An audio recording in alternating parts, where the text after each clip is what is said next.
Hello दोस्तों, dog junction में आप लोगों का स्वागत है। आज की वीडियो में हम लोग बात करेंगे French mastiff versus Indian mastiff.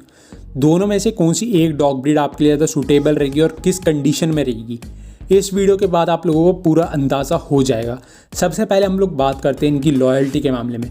Loyalty के मामले में दोनों ही डॉग ब्रीड काफ़ी ज़्यादा लॉयल होते हैं फैमिली को लेकर, और दोनों ही डॉग ब्रीड काफ़ी ज़्यादा प्रोटेक्टिव भी होते हैं। मतलब वो किसी भी हद तक चले जाएंगे अपनी फैमिली को प्रोटेक्ट करने के लिए अगर कोई खतरा आता है तो।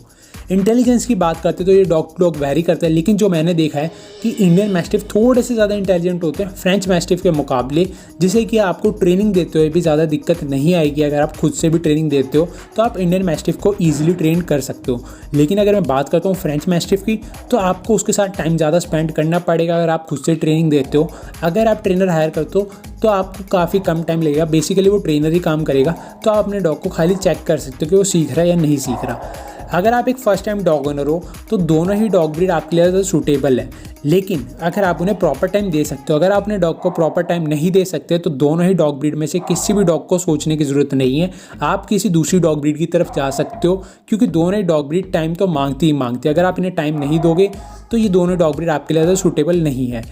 दोनों ही डॉग ब्रीड बच्चों के साथ भी काफ़ी ज़्यादा अच्छे तरीके से रहती है, फ्रेंच मैस्टिफ भी और इंडियन मैस्टिफ भी। लेकिन अगर आप इन्हें बचपन से रखते हो तो, अगर आप बचपन से नहीं रख सकते किसी रीज़न के चलते, तो आप क्या कर सकते हो कि अपने डॉग को दूसरे बच्चों के साथ सोशलाइज़ कराओ या फिर दूसरे एनिमल्स के साथ सोशलाइज़ कराओ, जिससे कि अगर आपके घर में कभी छोटा बच्चा आता है, कि कोई गेस्ट आते हैं, उनके साथ कोई डॉग आता है, बच्चा आता है, तो उनके ऊपर आपका डॉग एग्रेसिव ना हो या फिर अटैक ना करे।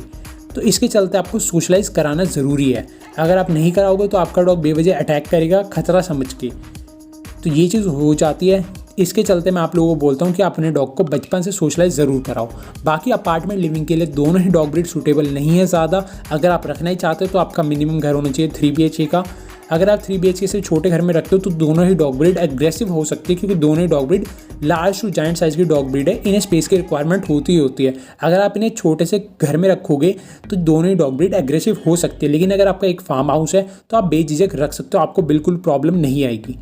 बाकी दोनों डॉग ब्रीड काफ़ी ज़्यादा अच्छी है अगर हम बात करते हैं हॉट क्लाइमेट के लिए, लेकिन कोल्ड क्लाइमेट के लिए दोनों डॉग ब्रीड सूटेबल नहीं है। इन्हें आपको कपड़े पहनाने पड़ेंगे। अगर आप इन्हें कपड़े नहीं पहनाओगे तो इनके ठंड लगने के चांसेस काफ़ी ज़्यादा बढ़ जाते हैं।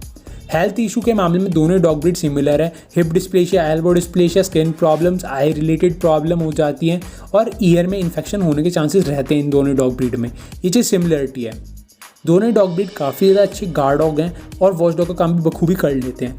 लेकिन जहाँ पे मैं बात करता हूँ बुली कुत्ते का साइज़ थोड़ा सा ज़्यादा होता है, जिसे कि हम इंडियन मैस्टिफ भी कहते हैं। तो उसके चलते उसकी गार्डिंग के थोड़े से लोग वैसे डर जाते हैं, तो अगर वो गार्डिंग भी ना करे तो उसके साइज़ को देख के वैसे कोई घर में नहीं आता जल्दी से। बाकी एक्सरसाइज रिक्वायरमेंट की बात करते हैं तो दोनों डॉग को नॉर्मल एक्सरसाइज की रिक्वायरमेंट होती है। आप सुबह शाम छोटी छोटी वॉक पे भी ले जाओगे तो भी काम चल जाएगा, 1-1 किलोमीटर की, तो भी सफिशिएंट है दोनों डॉग ब्रीड्स के लिए।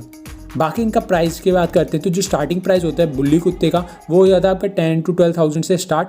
और वहीं पे हम बात करते हैं फ्रेंच मैस्टिफ की, तो फ्रेंच मैस्टिफ का पपी आपका 15,000 से मिनिमम स्टार्ट होता है, और बाकी उसका प्राइस क्वालिटी के हिसाब से वेरी करता रहता है। आप लोग बताना कमेंट में कि दोनों में से कौन सी एक डॉग ब्रीड आपके लिए ज़्यादा सूटेबल रहेगी, किस कंडीशन के हिसाब से। और मैं अगर बताऊं तो मेरे को ऐसा लगता है दोनों ही डॉग ब्रीड काफ़ी ज़्यादा सही है अपनी अपनी जगह, लेकिन रिक्वायरमेंट की फ़र्क आ जाती है। अगर कोई इंडियन डॉग ब्रीड की तरफ जाना चाहता है तो वो बुल्ली कुत्ते की तरफ जाता है, और बुल्ली कुत्ते की अपीयरेंस भी थोड़ी सी अलग दिखती है। लेकिन अगर कोई फ्रेंच मैस्टिफ की तरफ जाना चाहता है जिसका हेड काफ़ी ज़्यादा बड़ा दिखता है और एक रॉयल डॉग दिखता है, तो वो फ्रेंच मैस्टिफ की तरफ जाता है। वो अपीयरेंस की बात आ जाती है। बाकी दोनों डॉग ब्रीड काफ़ी ज़्यादा अच्छी है अपनी अपनी जगह। तो कमेंट्स में ज़रूर बताना कि आपकी फेवरेट डॉग ब्रीड कौन सी है, और अगर आप लोगों ने अब तक चैनल को सब्सक्राइब नहीं किया तो सब्सक्राइब भी कर लो, जिससे कि आने वाली हर एक वीडियो की नोटिफिकेशन आपको सबसे पहले मिले। Thanks for watching this video. मिलते हैं अपने नेक्स्ट वीडियो में। जय हिंद दोस्तों।